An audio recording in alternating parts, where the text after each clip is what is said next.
Assalamualaikum warahmatullahi wabarakatuh. Hai Sobat Cerita Bebek, pernah nonton film-film kolosal Tiongkok? Pasti familiar dong dengan gaya rambut para pria di sana. Bagian depan kepala dicukur botak, tapi bagian belakang rambutnya dibiarkan panjang lalu dikepang.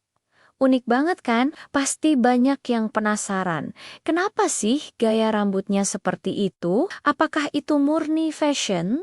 Atau ada makna lain di baliknya? Oke, yuk Sobat Cerita BBG, kita kupas cerita tentang hal unik ini dari tanah negeri Tiongkok. Sebenarnya, gaya rambut yang ikonik ini punya sejarah yang cukup kelam dan penuh cerita.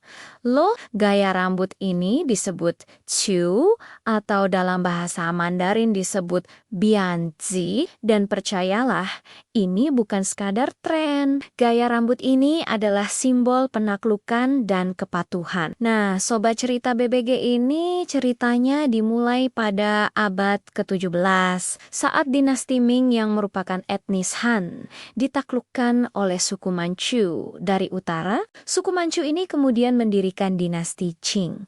Nah, para pria Manchu punya gaya rambut tradisional yang memang seperti itu, kepala depan dicukur dan rambut belakang dikepang. Awalnya, ini adalah ciri khas mereka. Setelah menaklukkan Tiongkok, Kaisar Manchu mengeluarkan sebuah dekrit yang sangat kontroversial yang dikenal dengan nama Perintah Potong Rambut. Perintah ini memaksa semua pria etnis Han yang merupakan mayoritas penduduk untuk mengadopsi gaya rambut Manchu. Slogannya saat itu sangat mengerikan.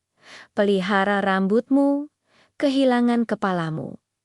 Pelihara kepalamu, potong rambutmu. Artinya apa? Siapapun pria Han yang menolak mencukur rambutnya sesuai gaya Manchu akan dihukum mati karena dianggap sebagai pemberontak. Kebijakan ini adalah cara dinasti Qing untuk menekan perlawanan dan memaksa etnis Han tunduk pada kekuasaan mereka. Ini adalah tes loyalitas yang brutal bagi pria Han. Ini adalah sebuah penghinaan besar dalam ajaran Konfusianisme yang mereka anut. Tubuh, termasuk rambut, adalah warisan dari orang tua dan tidak boleh dirusak atau dipotong seenaknya. Memotong rambut dianggap sebagai tindakan yang tidak menghormati leluhur. Makanya, banyak banget yang menolak dan melakukan pemberontakan. Sayangnya, pemberontakan ini ditumpas dengan sangat kejam dan memakan banyak korban jiwa. Perlu Sobat Cerita BBG ketahui selama hampir 300 tahun di bawah dinasti Qing, gaya rambut kepang ini menjadi kewajiban. Pria Han yang tadinya memelihara rambut panjang sebagai tanda kehormatan, terpaksa mencukur bagian depan kepala mereka sebagai simbol ketundukan. Kepangan panjang di belakang seolah menjadi pengingat konstan akan siapa yang berkuasa. Gaya rambut ini baru berakhir pada awal abad ke-20, tepatnya tahun 1912, ketika dinasti Qing runtuh dan Republik Tiongkok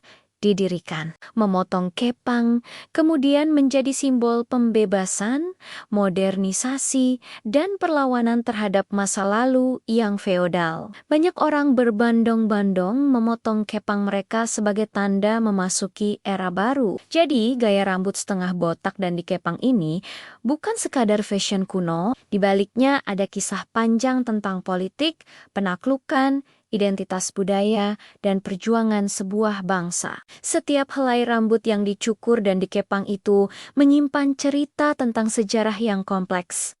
Gimana? Menarik kan? Ternyata hal sesederhana gaya rambut bisa punya makna sedalam ini. Sejarah memang selalu punya cara unik untuk meninggalkan jejaknya. Semoga info ini bermanfaat dan menambah wawasan kalian. Kalau kamu suka konten seperti ini, jangan lupa like, comment, dan subscribe Cerita BBG ya. Terima kasih sudah menonton.